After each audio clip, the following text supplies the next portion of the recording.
I'm going to race my back. I didn't realize I was Marcia standing. and Caitlin and Jennifer and Robert, I really appreciate everybody coming and gathering together. And what we'd like to do is start off with a toast. So I've got shots of bourbon over here.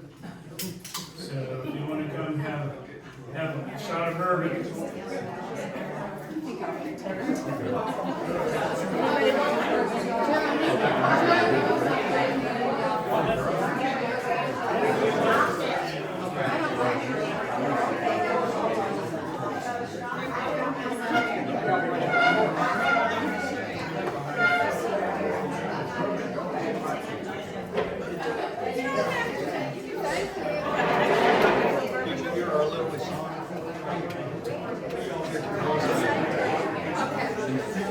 Your birthday today?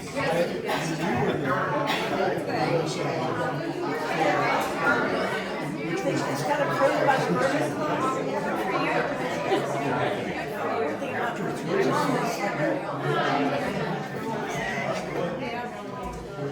Just February.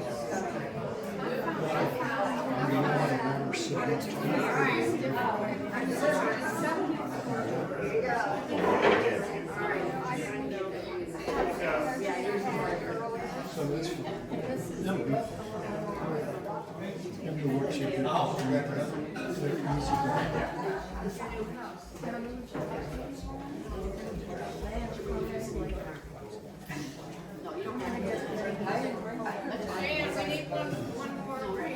Okay.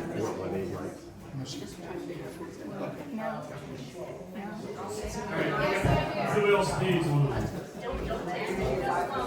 Got more coming downstairs. More coming downstairs.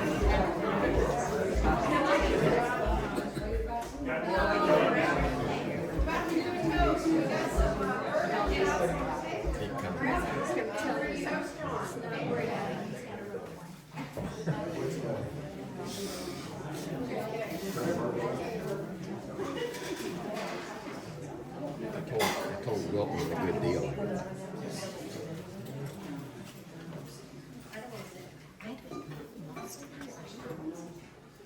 All right.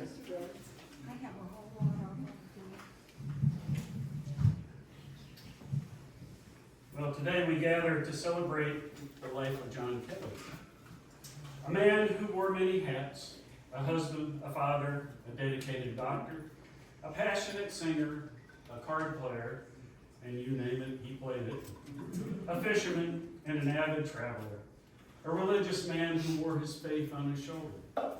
John was a healer with a heart so grand, always ready to lend a helping hand. Whether it was with his medical hands or with his uke or banjo hands, his voice brought joy and love to those around him. John left a legacy that will forever be strong. But let's not forget John's sense of humor.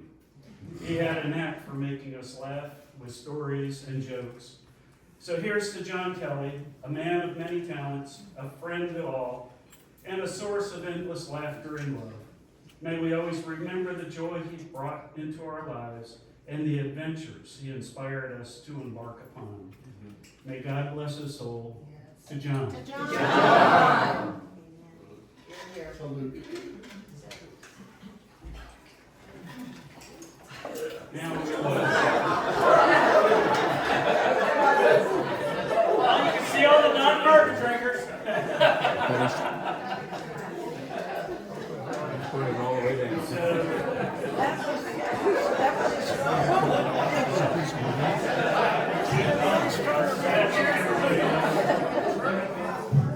So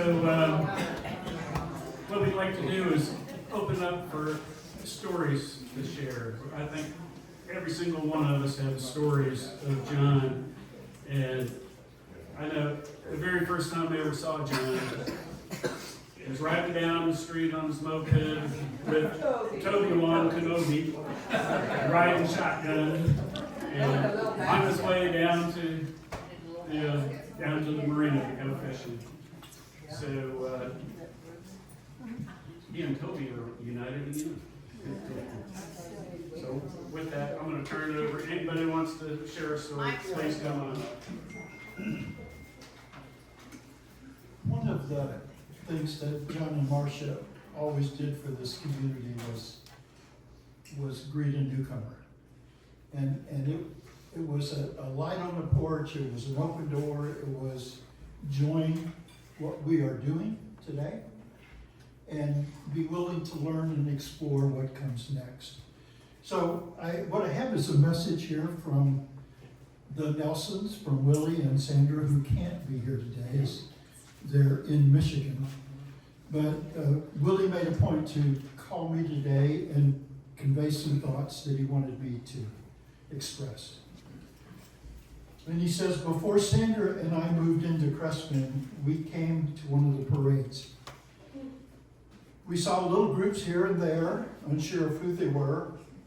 We were very curious about the neighborhood activities. And then we saw a group down by the roundabout near the garden, being led by some old guy with a full-body bunny suit outfit. Immediately, I knew that was the group I planned to join. We then saw they all had ukuleles. Well, I don't play a ukulele, says Willie. Dr. John recognized that also, and he graciously invited me into his home for some private lessons. I must say the lessons were extremely helpful, although they were not especially successful. Fortunately, auditions were not required in order to join the ukulele group. And then I discovered I could brush up on my bridge game, which I hadn't played in 40 years, by attending the bridge bidding lessons, taught by none other than Dr. John. Bridge bidding seems to have changed a little in the last 40 years. Regardless of how successful the lessons were, John and Marcia have been among the best friends we could have made since joining this great community. As we all know, John has been a pillar of Crestland and even Honduras. We were certainly as shocked as all of you by his sudden passing. We wish we could be there with you, but that doesn't diminish our love and our affection for John and Marcia. God bless this family.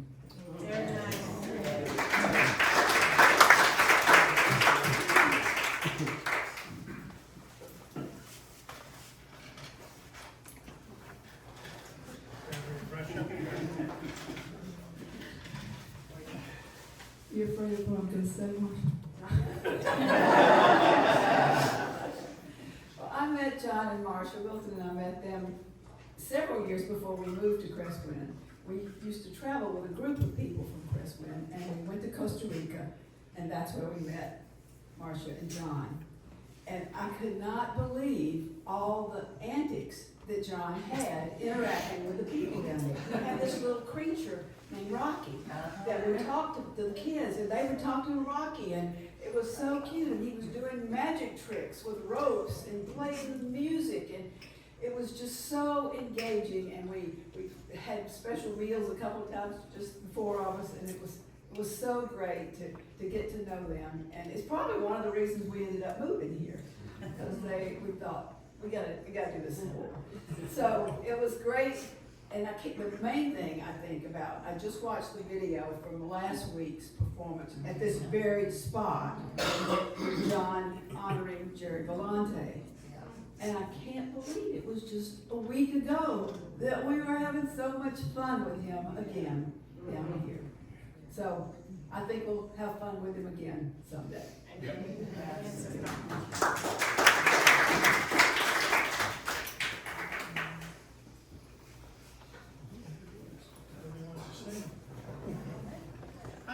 I will say something.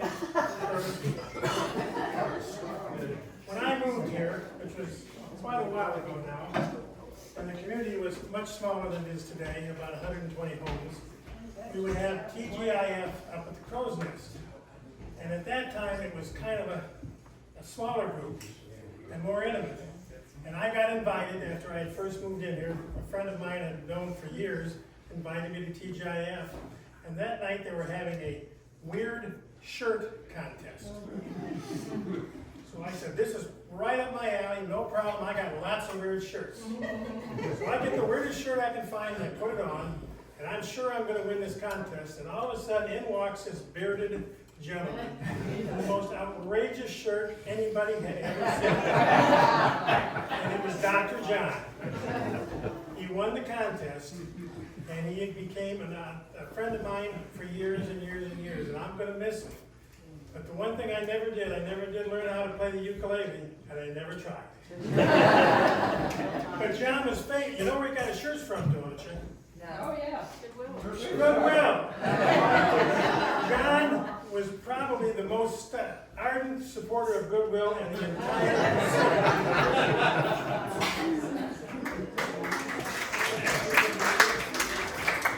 I'm coming up here before I can still walk and still talk, because that toes thing is knocking me for a Anyways, as part of the ukulele group, we'd go around the art room, that's where we met, and each one would say a number as your turn came up. And we'd go ahead and play whatever song that person wanted. So we were on a roll, we're singing all these songs. And the next thing you know, John was like, that girl got in her hands. He was looking at the picture underneath the music. We're like, why are we looking at the picture? We're looking at the music. So he always had something different to look at. We're like, yeah, we'll look at this. And in personal experience, John had so much patience. I mean, he's teaching group after group after group. And as talented as he is, he's going there. 1, 2, 3. How can you do that? It's so boring. I mean, when he can do all these little flares and stuff, it's like, wow. But anyways, I know there's a heck of a concert going on up there. And he's singing with the angels, so what more could he do? And he's got Jerry and his father and everything, so it's a happy thought. No, you're going to trip.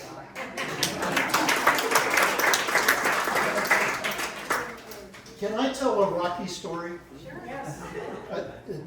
This place is carrying our voices really well, so. But Diana and I were on a cruise. It was a riverboat cruise down the Rhine River with John and Marcia. And the boat was, 3 decks. The top deck, pretty high off the water, is where there were some lounge chairs and and there's one day on this riverboat cruise when it's called Castle Day, and there's a bunch of people on the top of the boat, and they're all talking about this castle and that castle, and there's a wonderful docent up there. It's a lot of fun. Well, John and Marcia like to play their ukuleles up there, and they could draw a crowd almost any time. Well, we're sitting around, now in the evenings, there isn't a whole lot to do. If you're not doing a wine tour or going someplace for dinner, you're left in the riverboat lounge with not very many people. But some guy from Romania singing Elvis Presley. and he was really good, and we all know the music, so that wasn't bad. But Diana and I got to play a lot of bridge with John and Marcia. And we enjoyed that, so that was we weren't being punished, it was cool. But there were small groups of people that would come into the lounge. Well, one of these groups, night after night, was Asian. And it was mostly ladies, and they would all get together, and we didn't mingle very much. But John was always playful. Now, one afternoon, and I learned a lot about this. We're all on the top. And John comes back, he's got a little shuffle going. Says to Marcia, I got another non-compliance letter. Just put it with all the others. Is that on the boat? Yeah. So here we are, probably HOA on the boat? 25 feet off the water. And John has got one of these little expandable fishing rods and a worm hanging off of it. And he's been fishing from the top of the boat. Now the captain of the ship is about 50 years old, stoic, doesn't laugh very much. He's Polish, gruff, And he was, as John tells the story, he's fishing he is never gonna catch fish. He might as well be fishing on the sidewalk someplace. But he's throwing this rod and he's dragging this worm, and the captain comes along and he goes ballistic.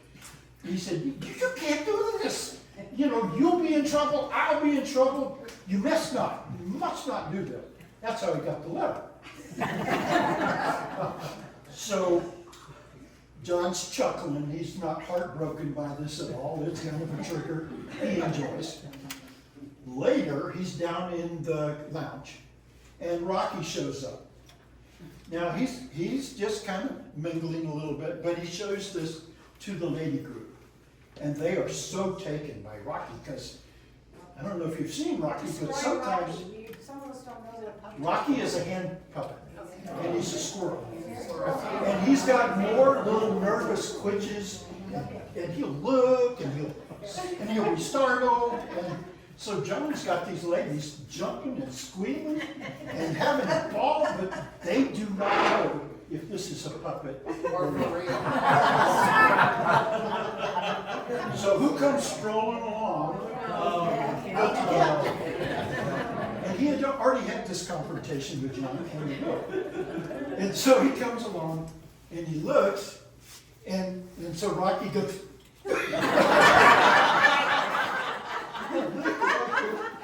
and the captain stood there and he laughed. He guffawed. And he shook his head and walked right out. John could not have been happier. I love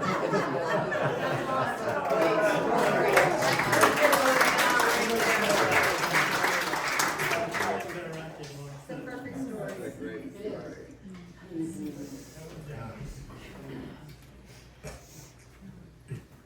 It was fun to be here just a week ago.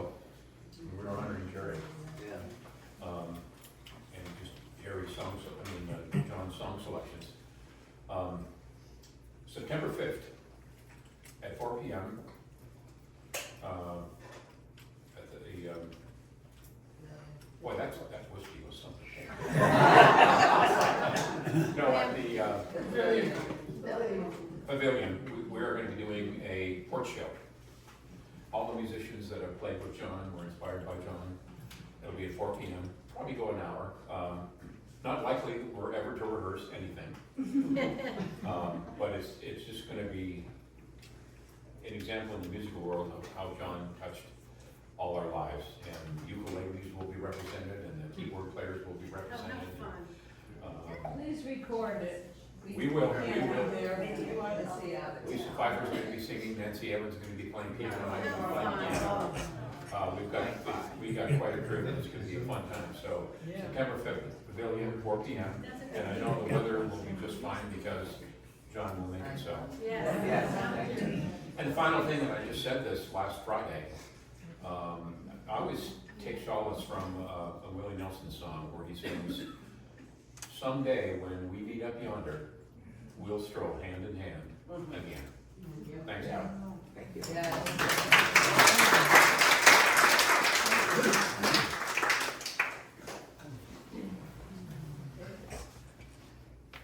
You know, John was such a multi-dimensional person. And I'm reminded that, you know, we like to say that a person is more than the sum of the parts. And one of the big parts of John was his faith.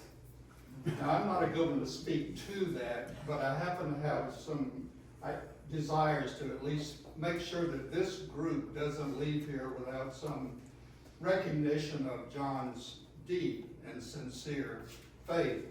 I grew up in South Georgia, and in that setting, you end up with a deep immersion in Southern Baptist traditions and everything. And one of the things was you always had to learn all these biblical scriptures. And, you know, a lot of them I've gone beyond, outside of those in many, many ways right now. But one of them that rang a bell and stuck with me was Micah 6:8. If you remember that, Jimmy Carter, they came up in Jimmy Carter's funeral, I think. And Micah is asked a question, what does the Lord require of you? And the answer is, the Lord just requires you to do justice, love mercy, and walk humbly with your God. And I can't think of a person that more exemplifies that than John Kelley. Sometime about a year ago, I think it was, he threw in just an idle conversation, says, you know, I'm not doing enough good. We figured that one out. And so he starts going to prisons to visit the prisoners. And I'll tell you, when I looked at my good bucket, it was empty compared to what John did and up to the last minute. I mean, he was amazing. We all know what he did in Honduras. But to the degree that he felt like he was not doing enough, I mean, that really communicated to me in terms of what the goal might really should be. And so I just want to thank John and Marcia for that kind of examples and experience that we can all take away from John's life. So I don't want to, dampen the humor here. And that was a dimension of John that I think we all know is there, it's real, and it will last all of us, forever as a memory of John. And we thank him for it.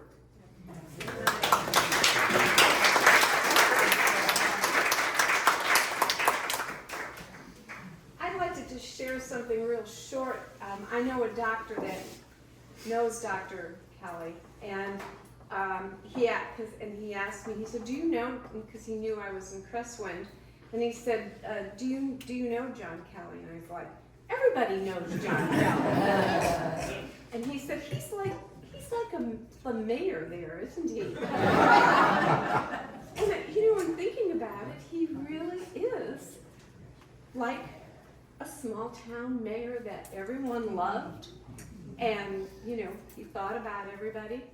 And so I think it's just a good, appropriate thought about John. So thanks.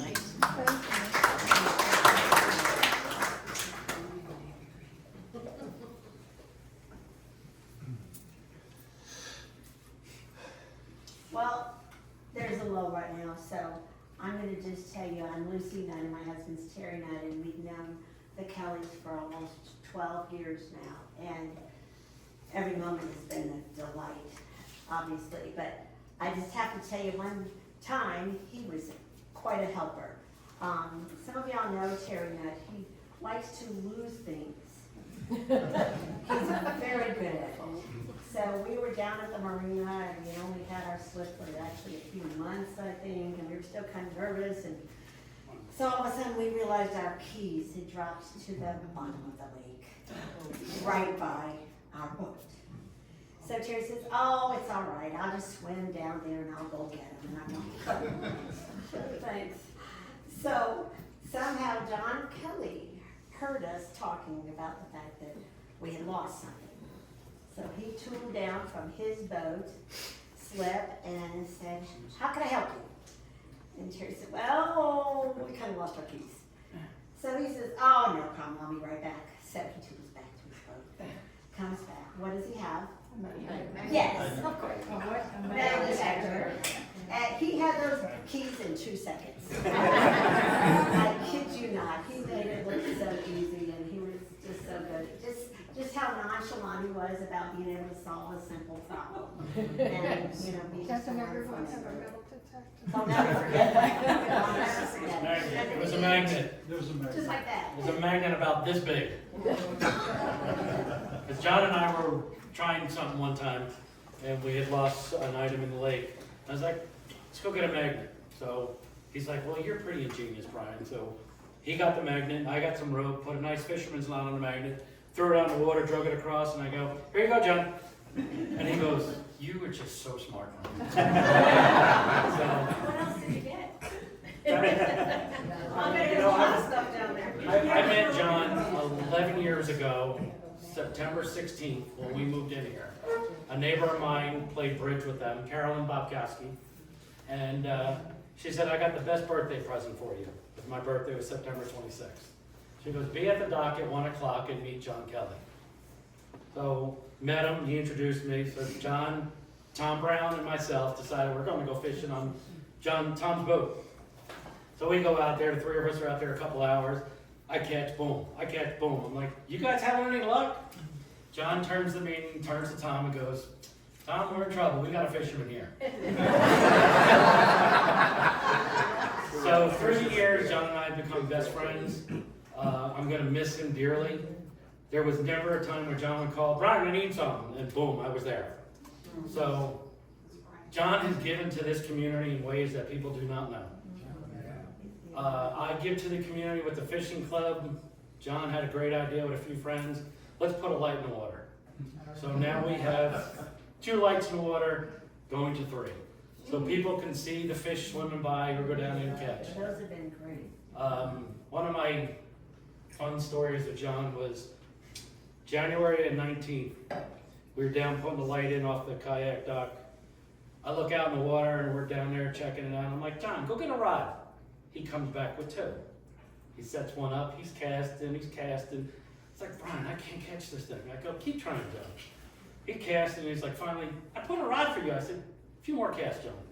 He's like, I give up. I grab his rod, throw it out. Here you go, John. 30-inch striper. John goes, if I didn't see it, I would never believe in one cast you can catch a 30-inch striper. But he was just such a generous man. And Marcia, many days, Brian, you want lunch? Stop over, just feeds me lunch. They're like family and they'll always be family. I love you, Marcia.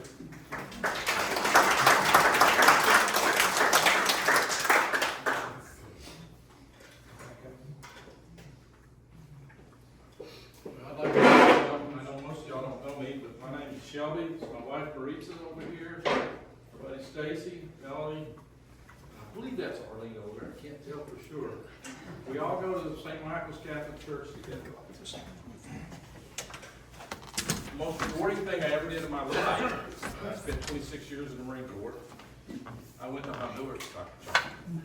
And it was awesome. Down there, the rules didn't apply. He had me in there, showing me what to do to the knees, and says, grab that guy's leg. Oops, sorry. Pull it back. Okay. Got blood? But to the gentleman of Southern Baptist, I grew up Southern Baptist. I'm a proud Catholic now. We do not worship Mary, but we have a great prayer. In the Father, Son, and the Holy Spirit, amen. Hail Mary, full of grace, the Lord is with thee. Blessed art thou among women, and blessed is the fruit of thy womb, Jesus. Holy Mary, Mother of God, pray for us sinners, now and in the hour of our death. Amen. Thank you.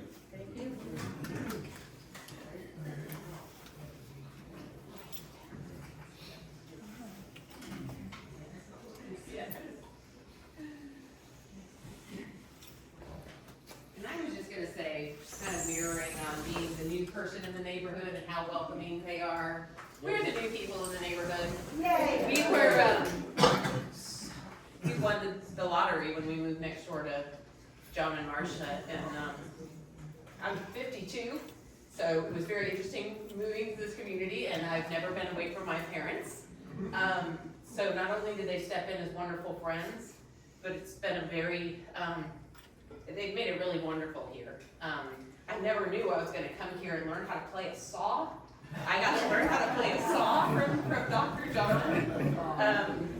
And being up at their cabin with them for, I can't remember if it was Memorial Day or what we were up there, and seeing this beautiful spot that he loved so much, and getting to see him and some friends play music on that porch.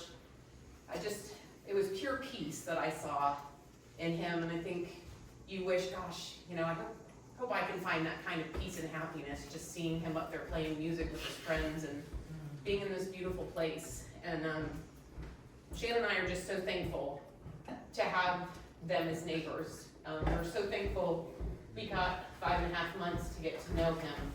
And there is a little saying that behind every good man, there's a great woman. So Marcia, you must be a superhero, because you was a fine man.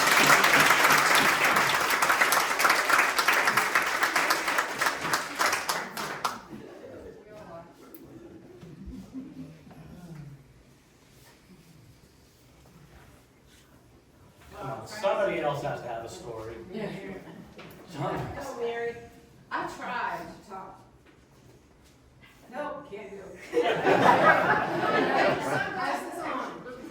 Well, yeah, I met John before we moved to Crestwood, like probably a lot of people did. And we have music in common, we have medicine in common, so it was great to get to know him. And I had learned to play ukulele with my mom and dad, and so he's like, well, you have to join the ukulele group. And I said, yeah, I play sax, but I haven't played in 20 years. He's like, well, you have to join us in jazz band. And I said, well, I haven't played my guitar in a long time. He said, oh, you have to join the bluegrass band. So my first couple of years here, I played lots of bands, and thanks to John, I got back into music again. It was wonderful. But we always played ukulele, and that's always great. And in Honduras, it was, we were at this orphanage, and the kids were everywhere, playing everything. He was using Rocky, and we were just having a great time. And then it was time for Mass. Learning Catholic, it's time for Mass. So all these kids were everywhere, and we're like, well, how are we gonna get all these kids into the chapel? And so John's like, and so he picks up his guitar, or his ukulele, and we started playing When the Saints Go Marching In. And we started playing, and then we started walking around, and then we had this line, just kind of like the samba line, and the kids would join on, and we'd go through the chords, and they'd add on, and we walked right into the chapel, and everyone followed us, and we started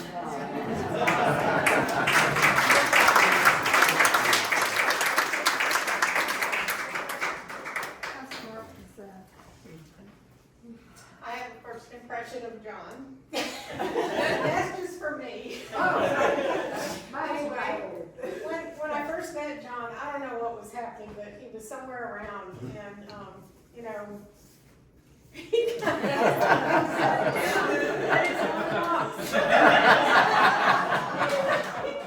so then I found out that he was a doctor, you know, and I came home and I said, John, there's this guy that's a doctor. He looks like a homeless person. And his wife is this elegant lady. She's so beautiful. And I'm just like, what are you going to find in Crestwood except a couple like that?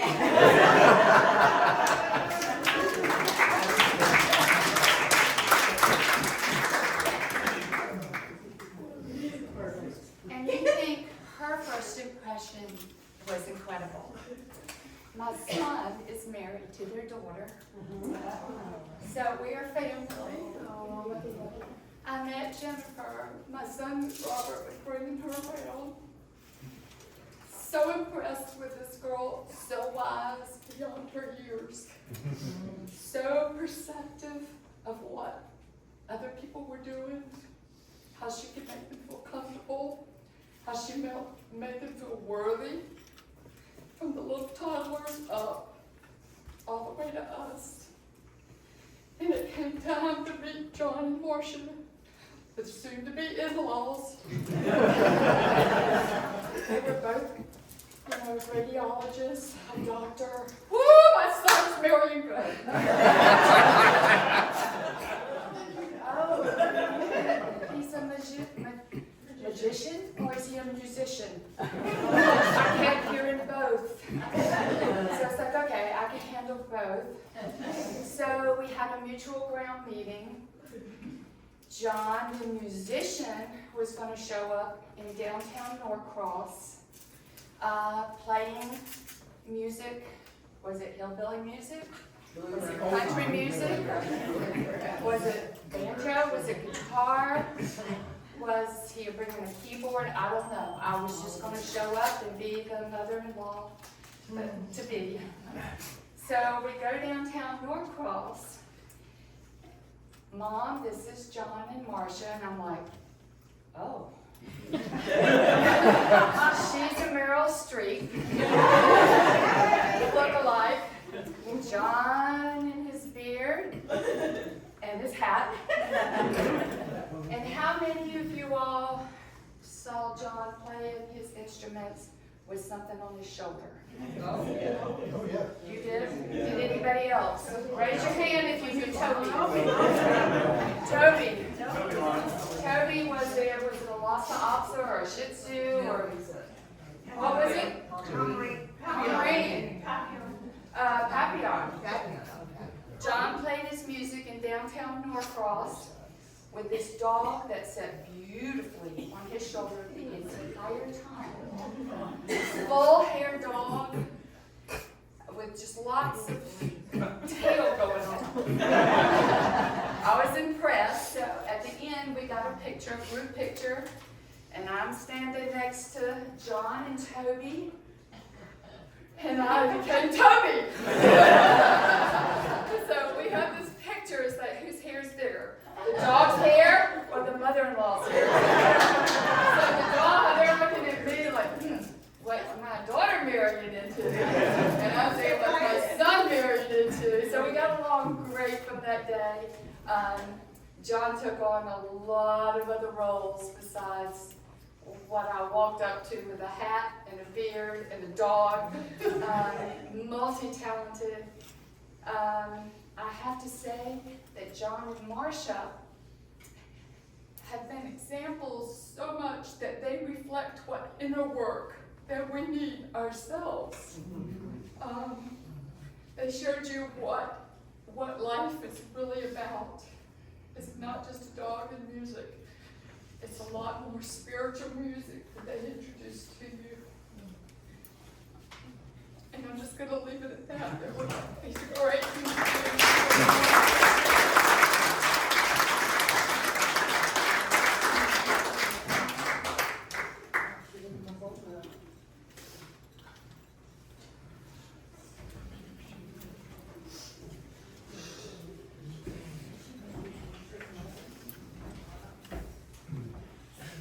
Anybody else? Well, we can't end. Oh, yes. Oh, yes. Of course. Yes, yeah, that's what I'm doing. I will just say, I think one of, I'm Jennifer, John's daughter, one of my the way that I imagine Dad in any crowd is he comes in and just sits in the back and doesn't say much, and he just lets, observes and lets, the party happen, the people share. And then all of a sudden, he just starts doing something a little small that might catch somebody's attention. And then he just might grow to something a little bigger that might catch somebody's attention until he is full-on performing for an entire audience. Was just kind of his way of being, He wasn't going to come in and say that he was here and this is what was, but if you were in a group, he'd have something going on that would just catch your attention. And I think for a lot of us, that's how he was in our lives. And I think, my sister and I had the immense privilege of growing up with him in the background of our lives when we took him for granted, and in the foreground of our lives when we really needed him, and in the foreground of our lives when we wish he wouldn't be right there.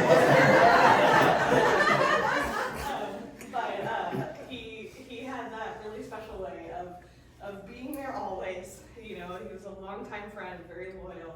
And then if there was ever a moment where he could, be a little bit on stage or a little center of attention or have something to share, he was gonna quietly in his own way take up more space in your life than you ever imagined.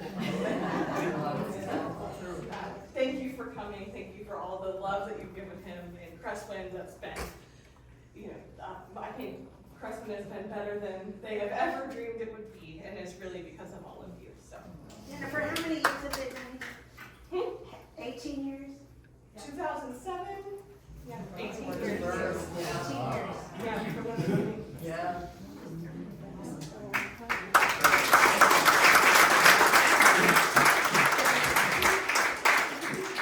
And of course, we can't end a Friday afternoon without saying, give us a C-A-R-N-E-S-S-W-I-N-D,